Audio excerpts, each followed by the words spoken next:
What's going on, you guys? It's your Huggable Hipster here, and welcome back to the Casual Nerd. Today, I am welcomed by my friend Gene from the Washington Post. Gene, how are you today, dude?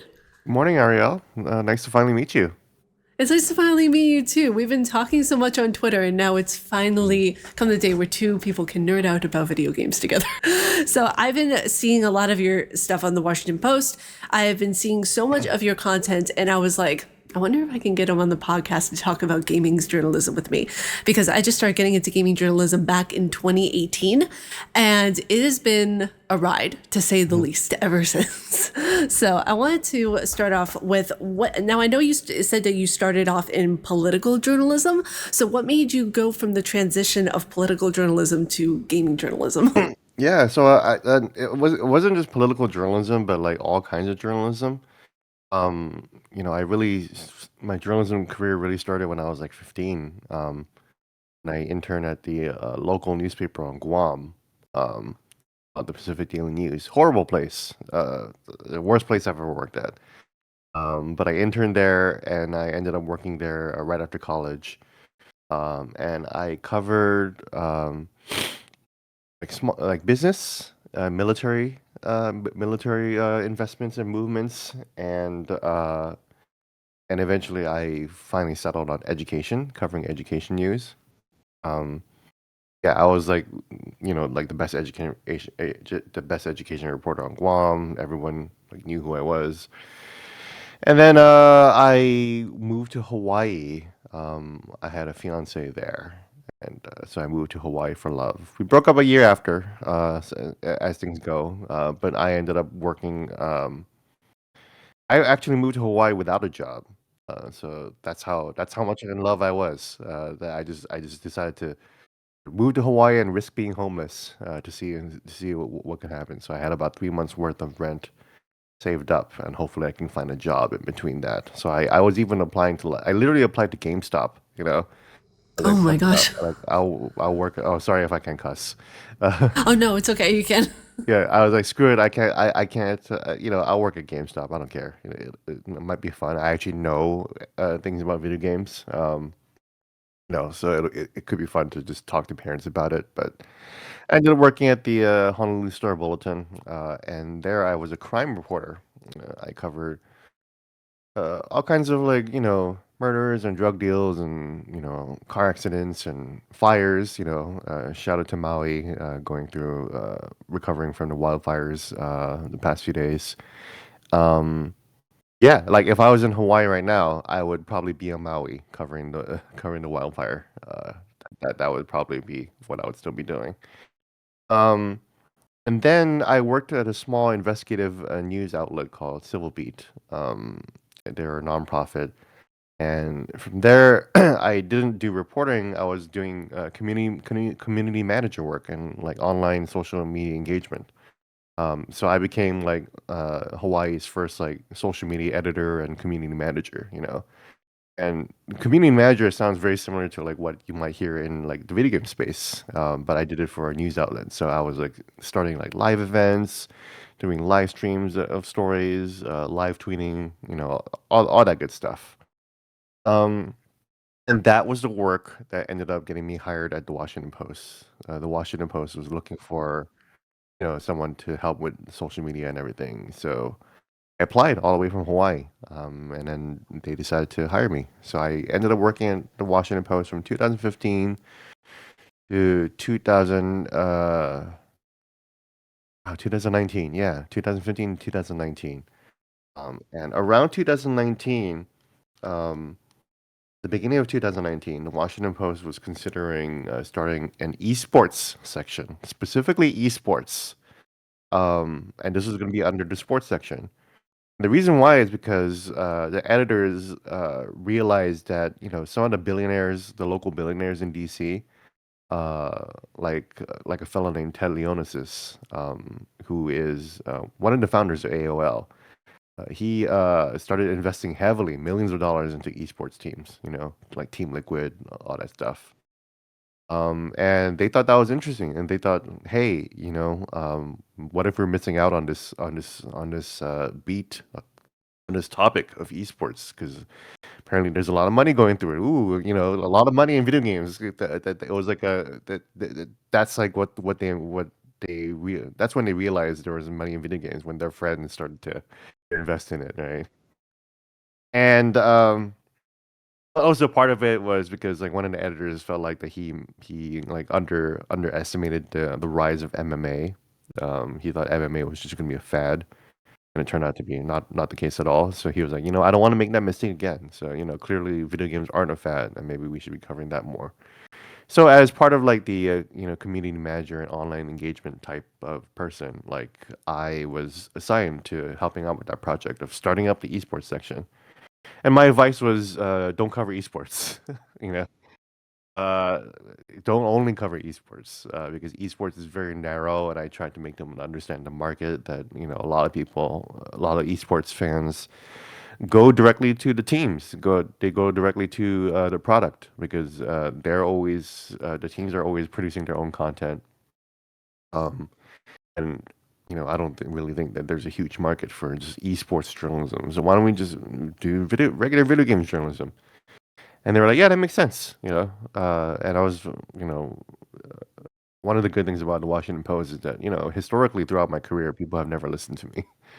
And the nice thing about the Washington Post is, I finally arrived at a place where I'm taken seriously, and they listen to my advice, and that's been rewarding. Because I started doing online production, like online like community and social media work, like even at the paper before the place I called Civil Beat.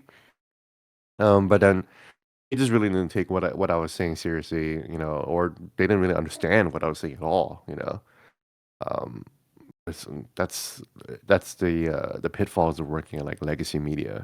That you just working with a lot of old folks who don't understand social media, let alone video games. The video games is not even part of the conversation. They don't even know. I used to train people to post on Facebook.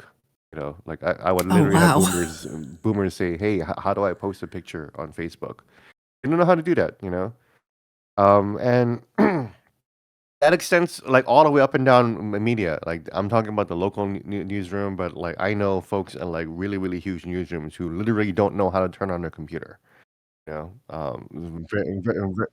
Very very tech like not savvy at all. Um, some people are obviously right, and the news companies will put those people forward first. But there's a lot of people in these companies that need a lot of training for updating on tech. Anyways, I'm ranting. Um, Yeah, so work at the Post has been very rewarding, and so they listened to me, and then we were setting up the games journalism site, which is eventually called Launcher. Was never a big fan of the name, but whatever, right? We had to run everything by legal, and then that was the only name that legal approved. So I'm like, okay, whatever.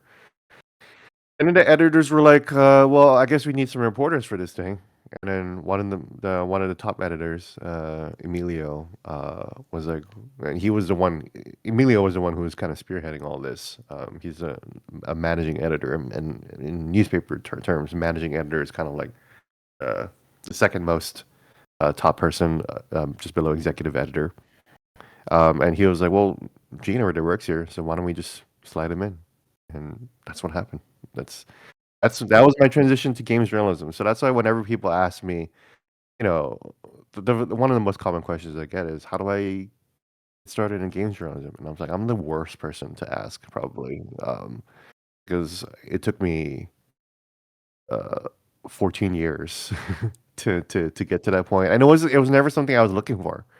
Um, I never thought that I would ever enter games journalism. The games journalism space wasn't something that I paid attention to. I didn't know who Greg Miller was until I met him in person. You know. Oh, interesting. Okay. Yeah, well, I didn't even meet him in person. He was just the MC of the event I was at, and that was Oh, and okay. and they were like, "Oh, the MC Greg Miller." I was like, "Okay," his name is Greg Miller, and that's it. That's it. I didn't know who he was or anything like that. I had to find out.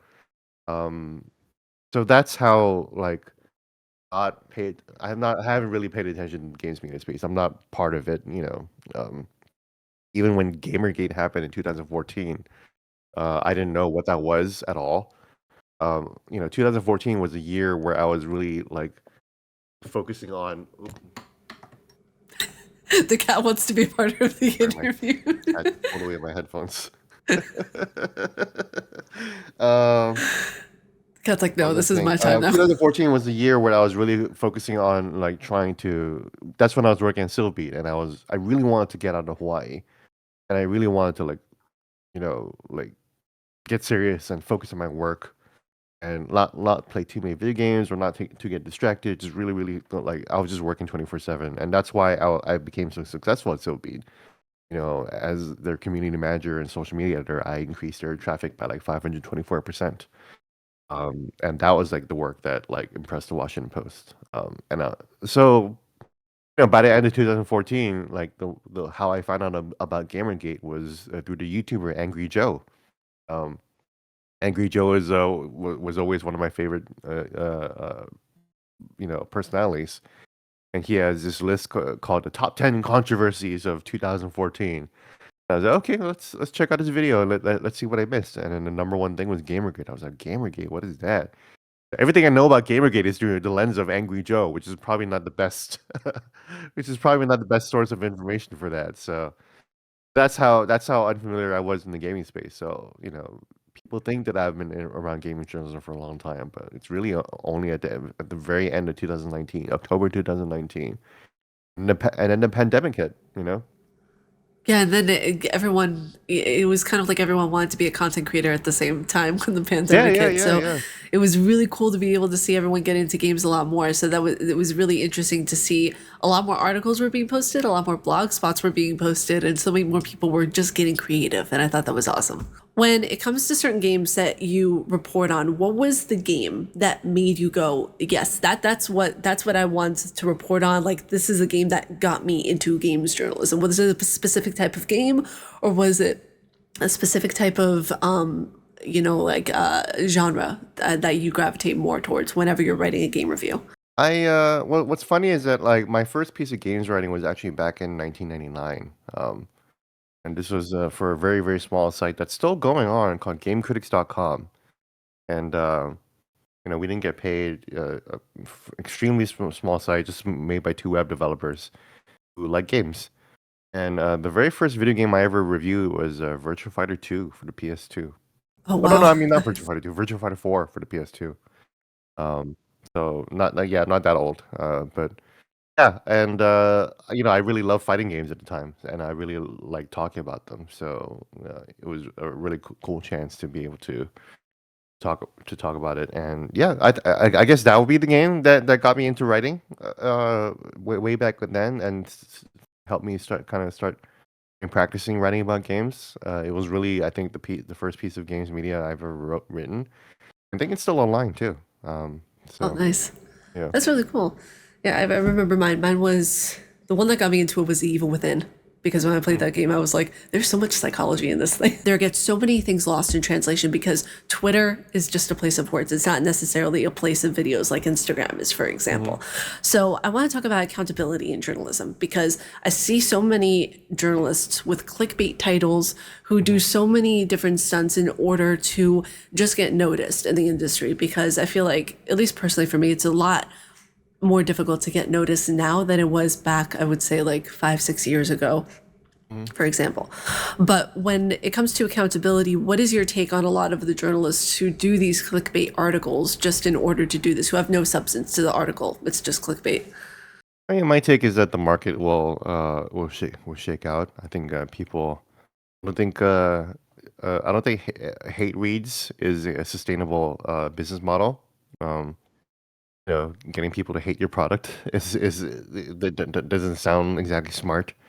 Yeah, it gets clicks. It might get impressions for your ads, but I just don't think it's a sustainable business model. And that's what a lot of the sites of the early 2010s did.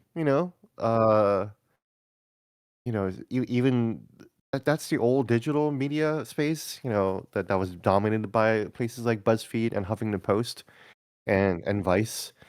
And you see where those organizations are at right now.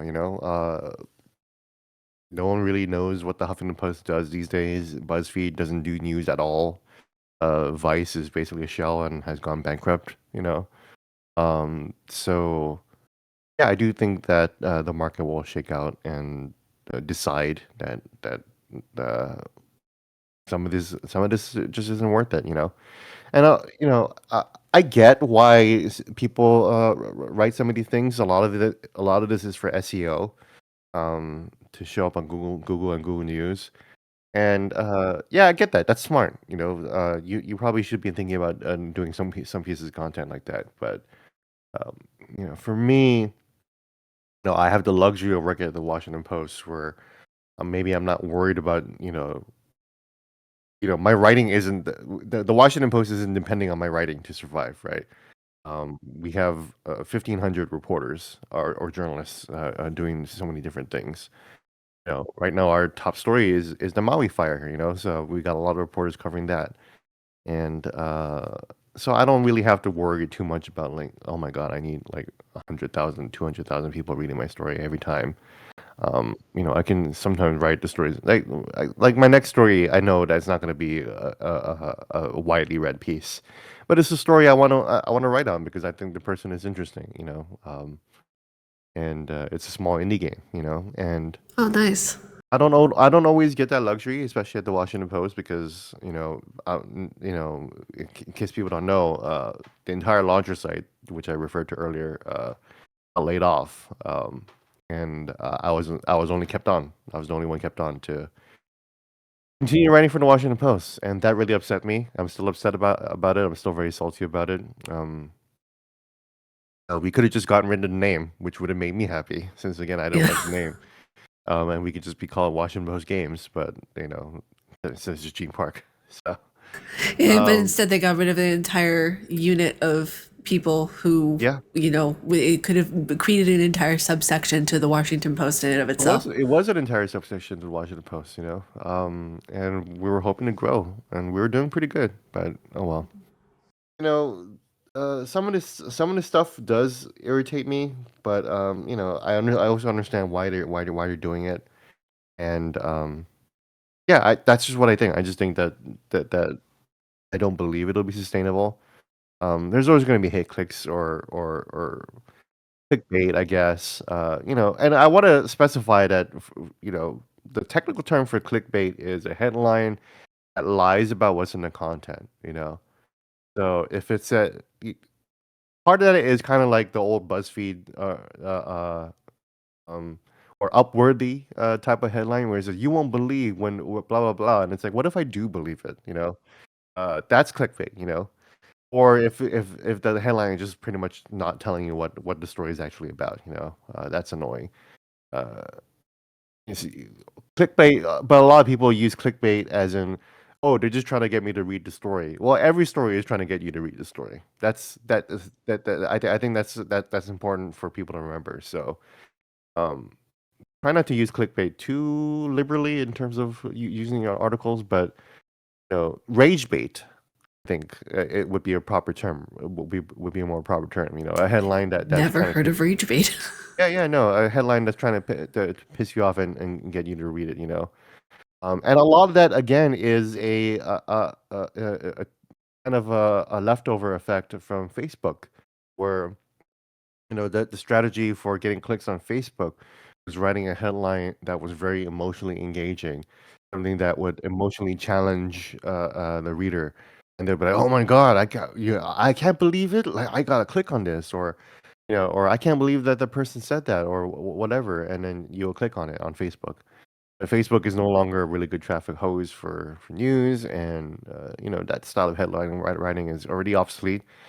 It's crazy how fast things evolve. It was useful in 2013 to 2016, but since then it's been kind of dying off. So that's why it kind of goes back to my point that I believe the market will shake out, and we're gonna see some evolution of something else that'll piss you off, but might not look the same. So It's interesting that you say that too, because it's like there's certain trends that will die out and certain things that will make people more pissed off than the next. But if we're talking, for example, about strictly Twitter here, everything is going to piss off everybody eventually. So yeah, yeah, yeah. Of course, yeah. Twitter is really Um, really, really bad. So Yeah, and when it comes to writing an article, I feel like anytime that I see someone write something, I always think in my head that they have such an obligation to like write the truth and write something that is, ethical and substantial and will bring Mhm. unity and, maybe that's just me being a hopeful thinker, but something that will bring like of substance to the reader.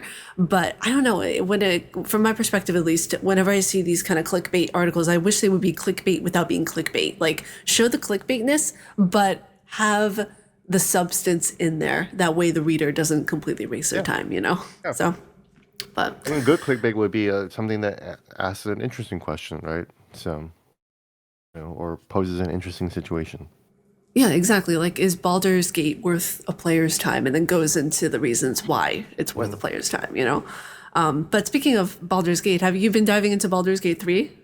I started it, and I've never really been a big fan of Baldur's Gate or even Dungeons and Dragons. I've been on the ground floor for a lot of IP. Dungeons and Dragons is not one of them, unfortunately.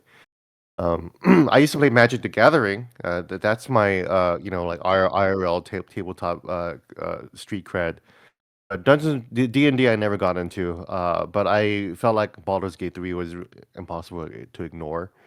And then so I played it. I understand the game, and it's super cool. I actually just from like the first like 3 hours that I played, I can already tell that this is like game of the year material. I immediately thought, oh my god, this might actually topple Zelda. Like Oh, the amount wow. of thought that was put into it is incredible.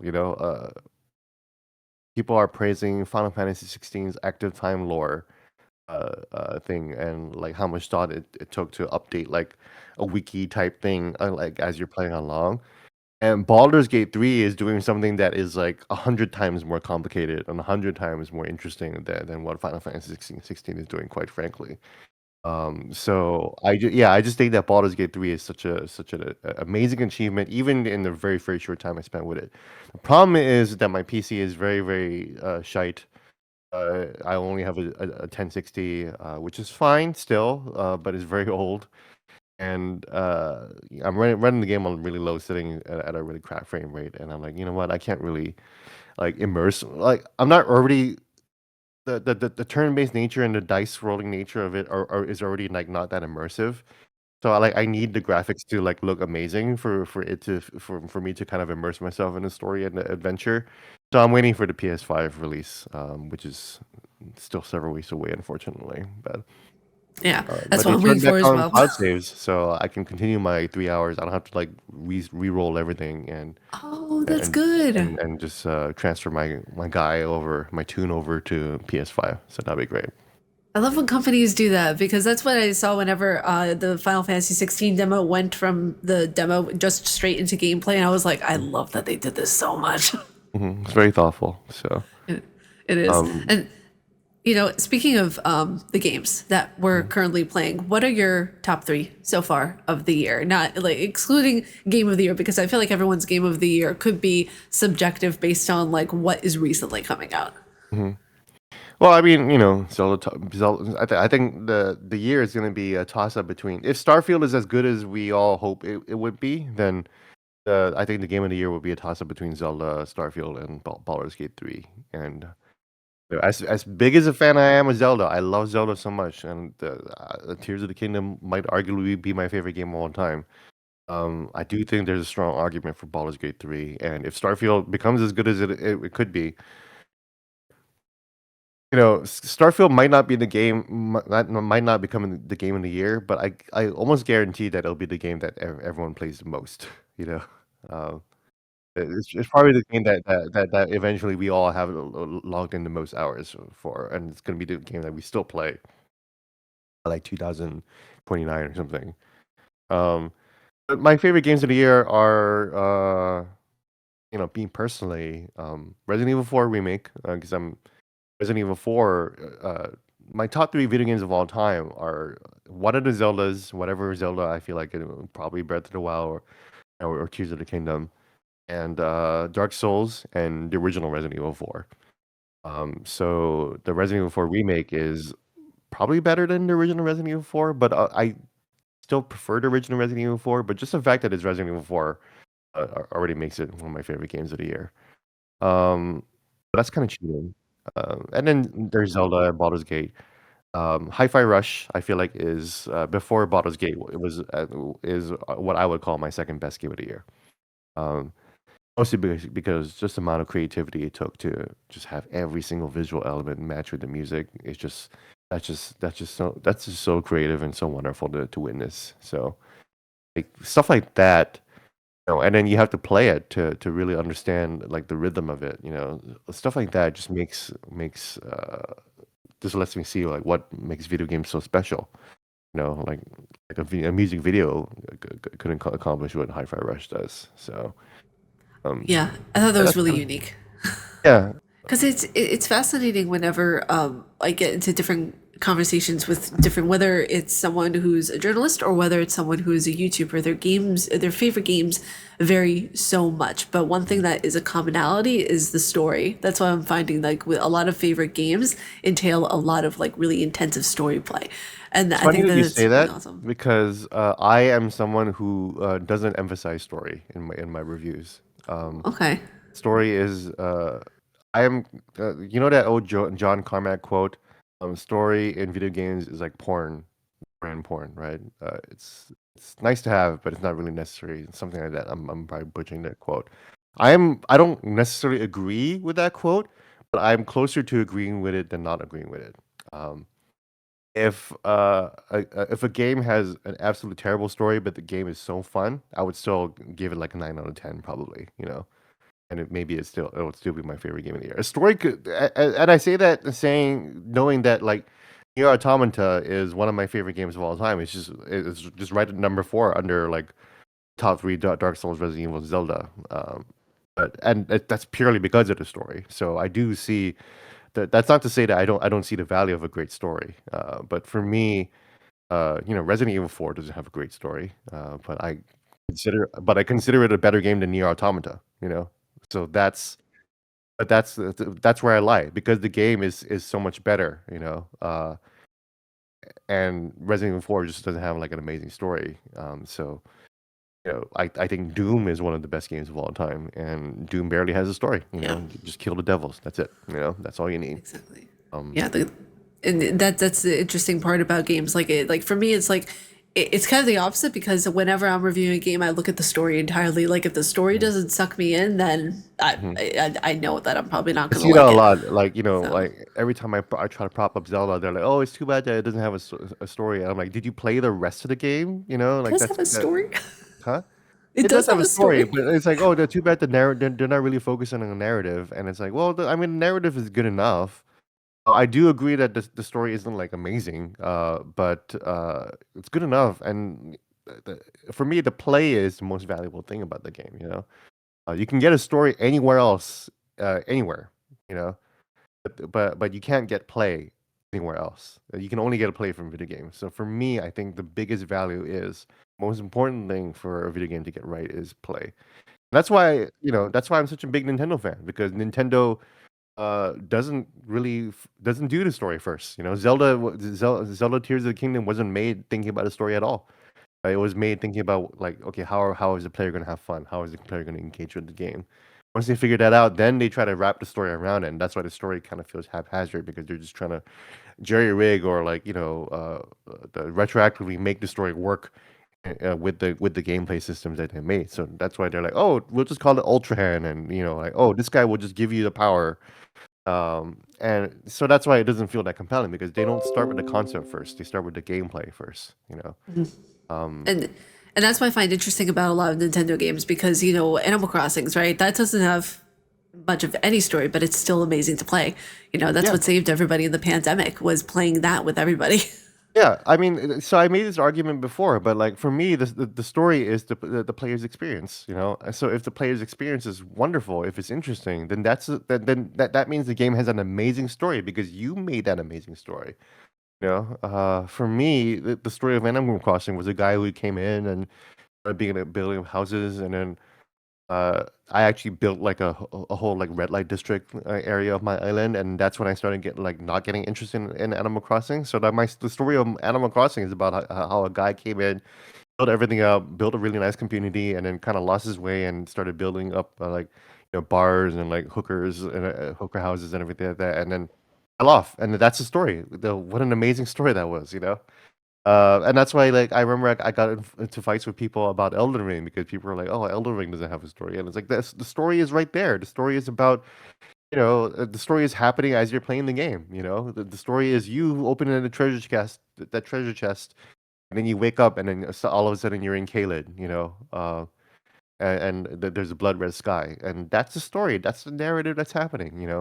It doesn't have to be, oh, Joel is doing this, and then he has to deliver Ellie to do that. Like that's also a story, and there are different ways to tell a video game story where they're trying to envelop you in their world and what they wrote and what they're writing, and they try to manipulate your emotions into feeling certain things. And part of that is the play. That's why I don't think I'm not trying to discount The Last of Us. I think The Last of Us does a great job in terms of connecting you to the characters through the play, and that's what makes it so interesting and important. It is, and that's the thing, same thing. I have this argument with people on Twitter actually a few weeks ago about Elden Ring as well, of where people were saying, "Oh, it doesn't have a story. It's just you go from here to this point and you fight bosses." I was like, it's a very subjective thing. When you go into Elden Ring, your experience is not going to be the same player base experience. It's going to be unique all around. Like you can, have like, oh, what build is the best build, obviously, to go into something with, but even then, it's still a very subjective thing when you're going into Exactly. any Souls game for that matter, or any game. Yeah, I mean that's why I love Zelda games so much because Link is such a blank space. So I love uh, creating my own stories, and that's what I've been doing ever since like Link to the Past or like even the original Zelda game. I was always just creating my own stories in my head, and I think that's the intention of what Miyamoto wanted. He wanted you to kind of tell your own story, and using Link as an avatar, and that's what I enjoy the most, and that's why I love Elden Ring so much, and that's why I love Dark Souls so much, and that's why I love a lot of these games because they just let you just kind of let you play your own story. Resident Evil 4 just feels great. I just love popping zombie heads. That's about it. Yeah, that was such a big part of my childhood, Resident Evil 4. When that came, I got it for the Wii, for the Hmm. original, Hmm. and that was my first experience with autosave. I was like, Hmm. my camera just did the The thing camera again. just moved. That was really funny. I was like, I put my hands up and it's like, great, okay, now it has Oh a mind of no. its own. Yeah. No, when I went into Resident Evil 4 as a kid, that was my first experience with autosave. So Mm. I was Oh, like, okay. wait, it's saving the game on its own? The Yeah, yeah, Wii yeah. can do that? And there was like no save slots, no room for like memory cards like the GameCube or anything like that. It was going Mm. into a completely new era. And that kind of goes into the next question I have for you is, what was the first game you ever played when you Mm. were a kid? It's a great question. The first, and it's an easy one because I remember it. The first game I ever played, the first game I ever saw was Karateka. Uh, Nice. and I don't know if you heard about that, but Digital Eclipse is just making a new remaster of it, where they have like a whole historical museum perspective. And I'm gonna be doing a story on that too. I'm super excited because Karateka is the first video game I ever played. I went to a friend's house. I remember I was 5 years old, and I went to my friend Gabe's house. I remember who he is. He actually lives in Virginia, so I actually just saw him a couple years ago, which is cool. Um, but he had an Apple II, and he showed me this video game of Karateka, which is literally just two kung fu guys fighting. Jordan Mechner is the developer. He made it by himself, and he would go on to create Prince of Persia. And Oh, he's the yeah, same maker of Prince of Persia. I he's didn't the know same that. maker of Prince of Persia. He's the Prince of Persia guy, but Karateka was the first game. Karateka was the game where he started like that rotoscoping animation. Prince of Persia uses it, right? That Karateka was the first one to do that, where he filmed his father like climbing up the hood of his car, and that was the climbing animation for like climbing up like steps or whatever. You know. Um, And I was just blown away. I was like, "This is so cinematic. This is so cool." I love kung fu fighting. And as soon as I played that, I went home and I was like, "Mom, I gotta play video games. Like whatever this is, you gotta give me a computer or something like that." And then that's when my grandma actually got me a Famicom. So, because I lived on Guam, so people, someone on Twitter the other day was like, "Oh, look at Gene being so fancy with his imports." He played Final Fantasy VII when in Japanese, and I'm like, I played these games in Japanese because it was very easy to get. Imported games were very easy to get because Guam is very close to Japan, and we have a lot of Japanese stores in Guam. So I play, Famicom was easy for me to get, and that's why I played Final Fantasy VII in Japanese. I didn't know what the hell was going on in Final Fantasy VII when I first played it. I really wanted to play the game. I played Final Fantasy X in Japanese like several months before it came out in the US. So I was whenever there was a Japan only release, I was always trying to play that version first because I just thought it was so fun. But again, it tells you how much I care about story, right? I didn't know. Again, I didn't know. I didn't understand a goddamn thing in Final Fantasy VII. Anything. When Aerith dies, I didn't understand the context of it. I didn't know why. I was just mad that I lost my healer and that I invested so much time leveling her up, and she was gone. And I was like, "You're kidding me! You can't just like kill off my character like that, you know?" So I wasn't sad about it. I was just mostly like irritated and like inconvenienced, you know.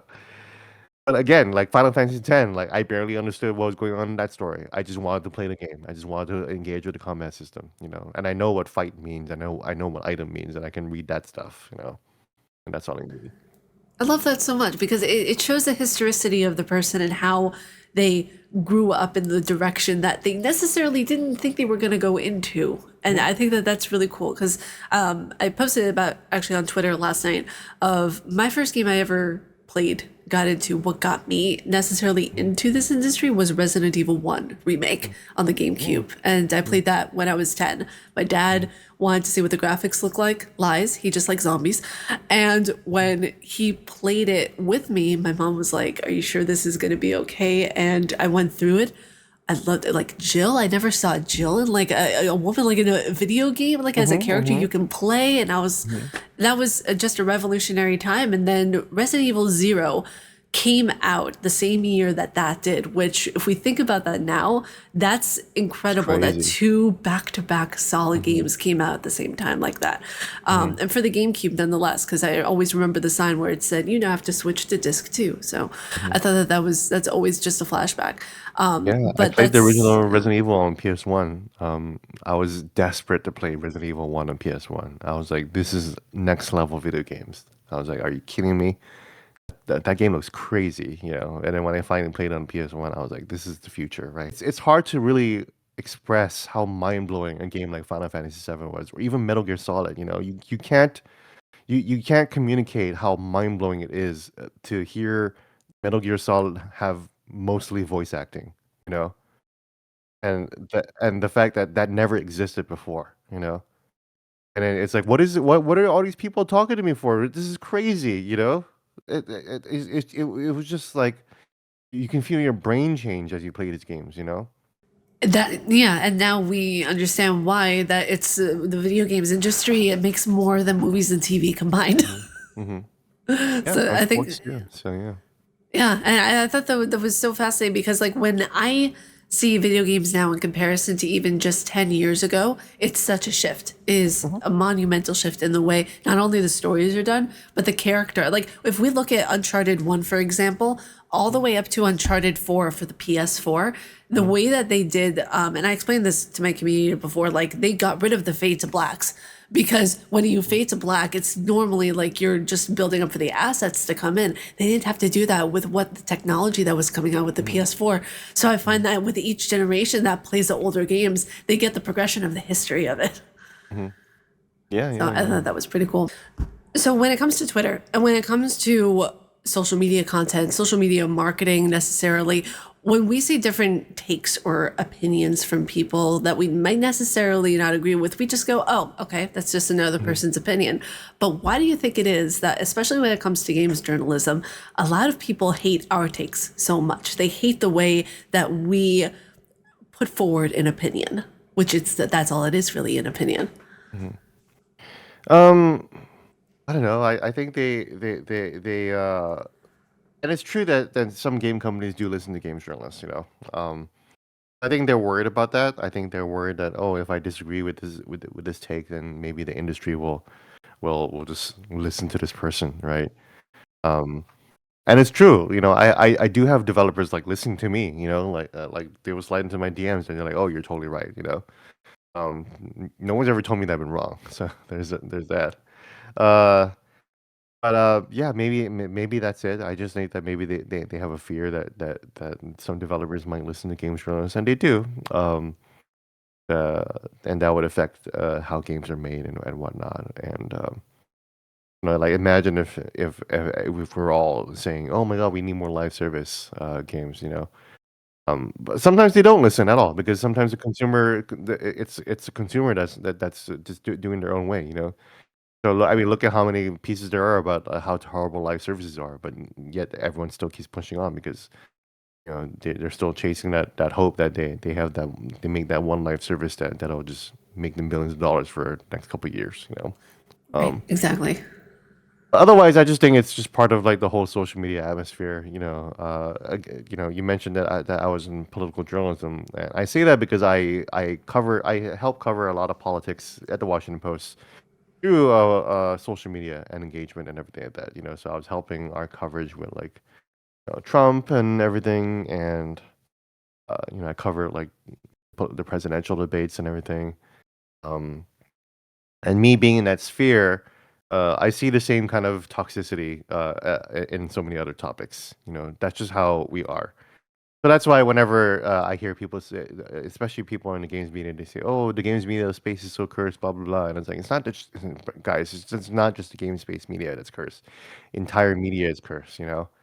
So when I would say something like, "Oh, media is dying," I'm not talking about like IGN or Kotaku dying. I'm talking about the Los Angeles Times dying. I'm talking about CNN dying. I'm talking about MSNBC dying. I'm talking about the Washington Post dying. You know, entire media space is in trouble. But also the toxicity exists. So part of the reason why I started. Part of the reason why people think that I've been in games journalism so long is because I tweet so much about video games for the past several years. But the reason why I've been tweeting so much about video games is because I wanted to cultivate an audience that wasn't just talking about politics all the time. And that was how I got.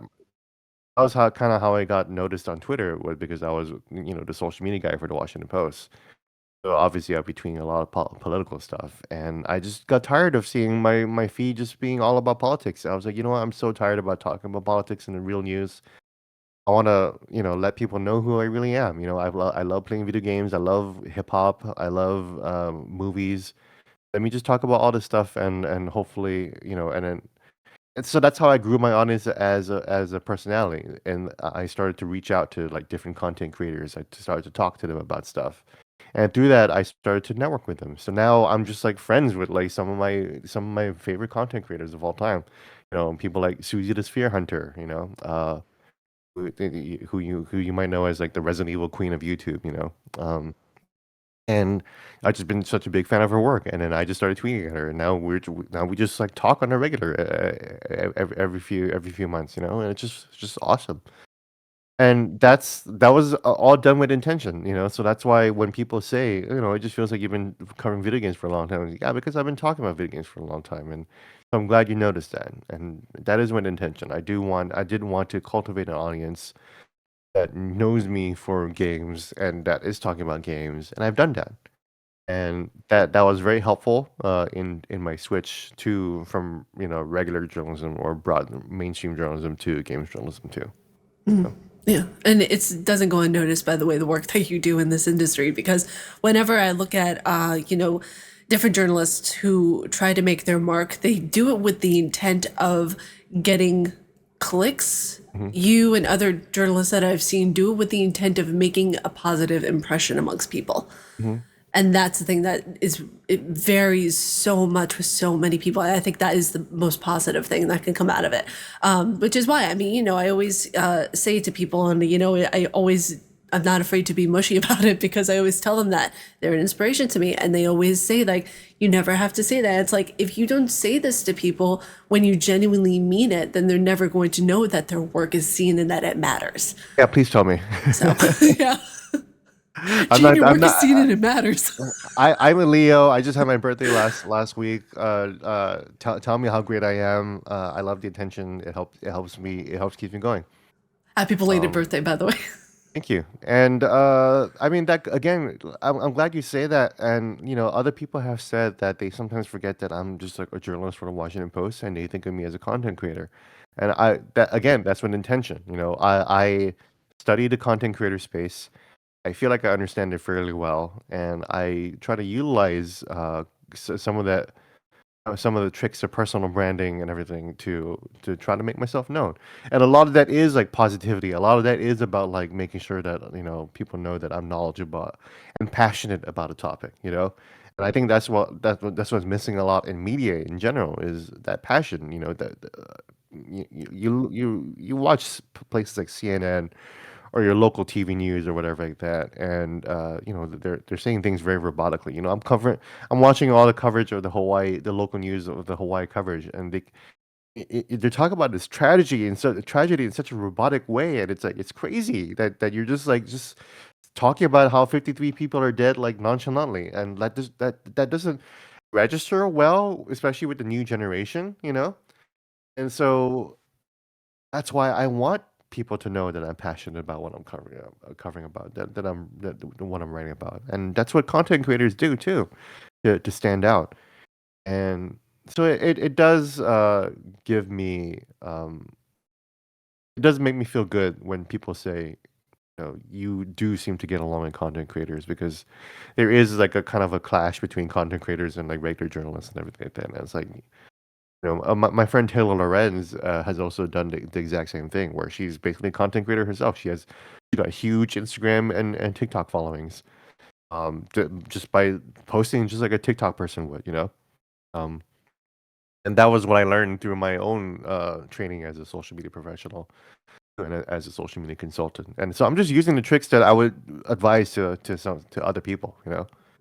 Yeah, and then that's what makes the impact. Even though people don't realize, like through the media that they are consuming, they are supporting people.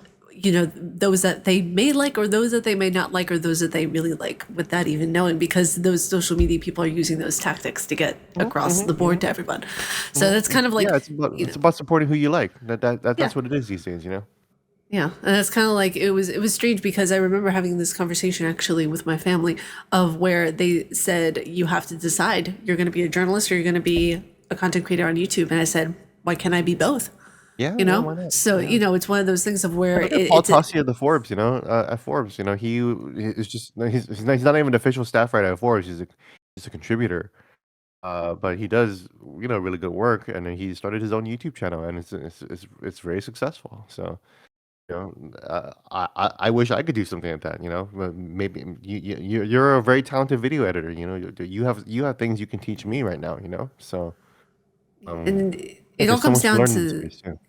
yeah, it all comes down to substance of what you want to put out there because some people would call it old school, but I just call it being ethical with the content that you create because Mhm. that's what a lot of people I feel like are missing when it comes to particularly journalism on YouTube. They report the things that get the most clicks, much like what BuzzFeed used to do, what a lot of spaces used to do. So it just comes down to like what the person is willing to put out there, the work, and then be ethical about it at the same time.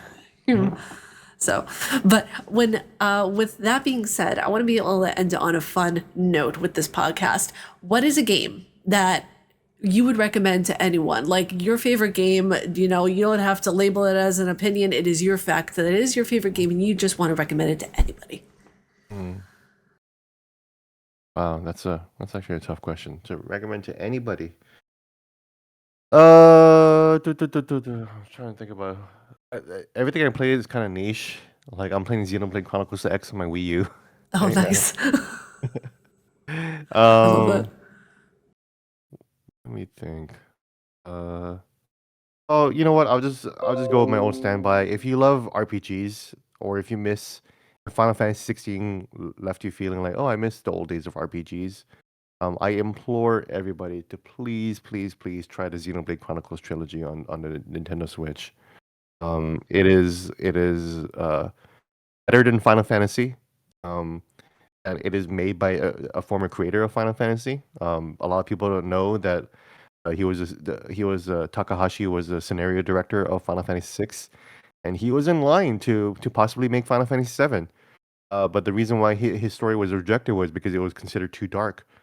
So his story switched from Final Fantasy VII to Xenosaga, and Xenosaga, oh, I mean Xenogears, and then Xenogears became Xenosaga when he started his own company, and then Xenosaga would become Xenoblade Chronicles, and Xenoblade Chronicles is him finally being able to create the story that he wants with the budget, the team, with the size of team that he wants, and with the size of scope that he wants, and the story from Xenoblade Chronicles 1 to 3 is a complete story. It is, to me, you want to talk about story. To me, that is the best story, the best like trilogy in video games. I just finished the DLC for Xenoblade Chronicles 3: Future Redeemed, and that gave me the story pleasure that I wanted from Final Fantasy 16. Final Fantasy 16 kind of left me a little bit wanting more from the story, and the way Future Redeemed ended was just incredible. It felt like the end of a 14-year journey. I couldn't believe I've never seen a game or any series just really keep up with this many details so well and make it all fit so well. So, um, not really a game that I can recommend for everyone because the combat systems are a little bit complicated. You might want to honestly just watch a YouTube tutorial that'll take 5 minutes, and then you should be able to get it just fine. And just power through it because you're gonna find incredible voice acting. Music is incredible. I was upset that the part three lost the best score to God of War Ragnarok, which has a great score, but it wasn't as good as Xenoblade Chronicles 3. And not a lot of people bought 3, especially compared to part 2. And it's like I'm telling you guys, you gotta play the whole trilogy. It's amazing. So Makes me want to try to play it that is now. my recommendation. Yeah. Not Xenoblade Chronicles X, which doesn't have anything to do with your trilogy, and it's very hard to get into, and it's on the Wii U anyways. But all 3 Xenoblade Chronicles games are on the Switch. Check them out. And I would recommend. People are always asking me, "Oh, do I need to play 3 to, or do I need to play Understand 1 to play 3?" I think at this point, yes, you should just start from part 1 and go from there. And these are long games. These are 75-hour to 100-hour games. But I would say it's worth it. So, yeah. There's so much story. There's so much story. So like I sound stupid saying like, oh, I don't really care about story that much, and I'm like, oh my god, the story is so good. Because when the story is good, then it really raises everything. I mean, the gameplay is super fun too. I really like the combat systems and the RPG elements. There's a lot of class switching there that you don't get in Final Fantasy ever anymore. So, I think that's really cool. I really appreciate the recommendation. I know I need to check it out now because I've heard of it all throughout Twitter. I keep hearing about it, so now I finally think I have to dive into it. yeah, like people just think that, oh, what is this weird anime game? And it's like, no, it's from it's from an original Final Fantasy creator, like, and he just didn't get his vision supported in Square. That's why he started his own company. And now, if you love Final Fantasy 6, you should check these games out. If you love Chrono Trigger, you should check these games out because for me, that's where the direct DNA of those old games continue through Xenoblade. They're not really continuing through Final Fantasy. Final Fantasy is intent in blowing up tradition completely, you know. But Xenoblade Chronicles is continuing that tradition from the 90s RPGs. That's really cool. That's really awesome. I think my recommendation for people, it's a newer one, but it's Coffee Talk.